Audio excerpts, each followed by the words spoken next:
இந்த சுந்தரவல்லி இருந்துட்டு நம்ம நந்தினிய பயங்கர கோவத்தோட திட்டுறது மட்டும் இல்லாம, "உனக்கு வெட்கம், மானம், சூடு, சொரணை எதனா இருந்துச்சு அப்படின்னா, இப்பவே இந்த வீட்ட விட்டு கிளம்பு" அப்படின்ற மாரி சொல்றாங்க.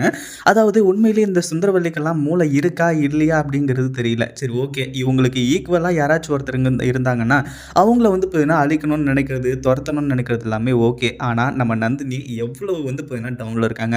அதாவது பண விஷயத்துலயா இருந்தாலும் சரி, இல்ல அந்தஸ்து விஷயத்தா இருந்தாலும் சரி, நம்ம நந்தினி வந்து பார்த்தீங்கன்னா இவங்களுக்கு ஒரு பெர்சன் கூட வந்து பார்த்தீங்கன்னா கிடையாது. அப்படி இருக்கும்போது, அவங்க கூட வந்து பார்த்தீங்கன்னா மல்லு கட்டிட்டு இருக்கிறது ஒரு தவறான விஷயம் அப்படின்னே சொல்லலாம். அதே சமயம் இப்ப என்னாச்சு அப்படின்னு பார்த்தீங்கன்னா, நம்ம நந்தினி வந்து அங்க போய் அந்த டில்லி கிட்ட வந்து பிரச்சனை பண்ணது, நம்ம சூர்யாவோட உயிருக்கே இப்ப ஆபத்து அப்படிங்கிற மாரி சொல்லி, வேற வழியே இல்லாம நம்ம இந்த வீட்ட விட்டு போறது தான் கரெக்ட் அப்படின்ற மாரி சொல்லி, பொட்டி படிக்கையெல்லாம் தூக்கிட்டு இங்கிருந்து கிளம்ப ஆரம்பிச்சுறாங்க.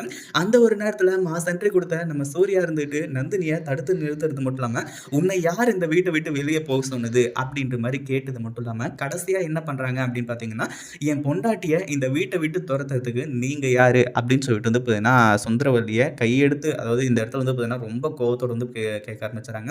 கடைசியில சுந்தரவல்லி திரு திருன்னு முழிக்கிறது மட்டும் இல்லாம, "நந்தினி வா நானும் வரேன்" அப்படின்ற மாரி சொல்லி இவரும் கிளம்பி போக போறாரு. இந்த வீடியோ புடிச்சிருந்தா லைக் பண்ணுங்க, ஷேர் பண்ணுங்க.